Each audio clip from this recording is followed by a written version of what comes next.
উজনি অসমৰ প্ৰলয়ংকাৰী বানে যোৰহাট চৰাইদেউ শিৱসাগৰত যি ধ্বংসলীলা চলাই ৰাইজৰ দুৰৱস্থাৰ সৃষ্টি কৰিছে, এই প্ৰলয়ংকাৰী বানৰ সাহায্যৰ বাবে শ্ৰী শ্ৰী মাধৱদেৱ প্ৰতিষ্ঠিত ঢেকীয়াখোৱা বৰনামঘৰৰ পৰিচালনা সমিতিয়ে 7 লাখ টকাৰ অনুদান আগবঢ়াইছে।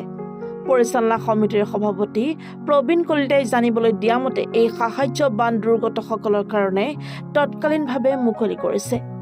জানিবলৈ দিয়া মতে চৰাইদেউ, শিৱসাগৰ আৰু যোৰহাট জিলাৰ আয়ুক্তগৰাকীক 1 লাখ টকাকৈ নগদ ধন দিয়াৰ লগতে 4 লাখ টকাৰ খোৱা বোৱাৰ অন্যান্য সামগ্ৰী 3খন জিলাৰ বান দুৰ্গত ৰাইজৰ মাজত বিতৰণ কৰিব।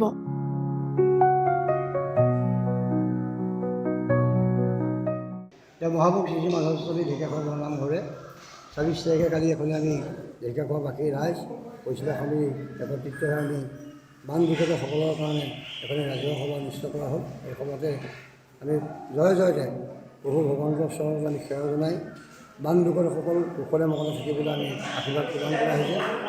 আৰু ঢেকীয়াখোৱা লোক পুঁজিৰ পৰা আমি 7 লাখ টকা ৰাইজে মুকলি কৰি দিছে।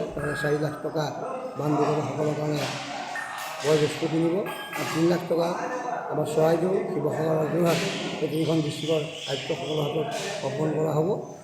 আমি প্ৰভু ভগৱন্তৰ ওচৰত সদায় প্ৰাৰ্থনা কৰিছোঁ যে যিসকলে অশেষ কষ্ট পালে তেখেতসকল কুশলে মঙ্গলে থাকক, শিক্ষাৰ্থীসকল আগবাঢ়ি যাওক, প্ৰভু ভগৱন্তই কৃপা মিলাব, তেখেতসকলক সকলোৱে সহায় কৰক। আমাৰ অসম চৰকাৰৰ মুখ্যমন্ত্ৰী মহোদয়ে যথেষ্টখিনি লাগি আছে, সহায় কৰিছে। সকলো মন্ত্ৰী বিধায়কে আহিছে, সকলো সাংসদ আহিছে, আহি পেলাই তেখেতসকলক সহায় কৰিছে আৰু অসমবাসীক যথেষ্টখিনি সহায় হাত আগবঢ়াইছে। যে আমি ভাবিছোঁ যে আমি অসমীয়া জাতি এনেকুৱা দুৰ্যোগৰ সময়ত একত্ৰিত হৈ ই কোনো কথা নাভাবি আমি সকলোৱে একমনেৰে একমুক্ত হস্তে আমি কাম কৰি আমাৰ যুৱকসকলক আমি উদ্ধাৰ কৰিব লাগিব। আমি একেলগে থাকিব লাগিব। প্ৰভু ভগৱন্তৰ ওচৰত আমি প্ৰাৰ্থনা জনাইছোঁ পুনশ্চ তেখেতসকলৰ পূৰ্বৰ দৰে আগতকৈ ভাল ধৰণে প্ৰভুৱে কৃপা মিলাই আগবঢ়াই দিব। ধন্যবাদ।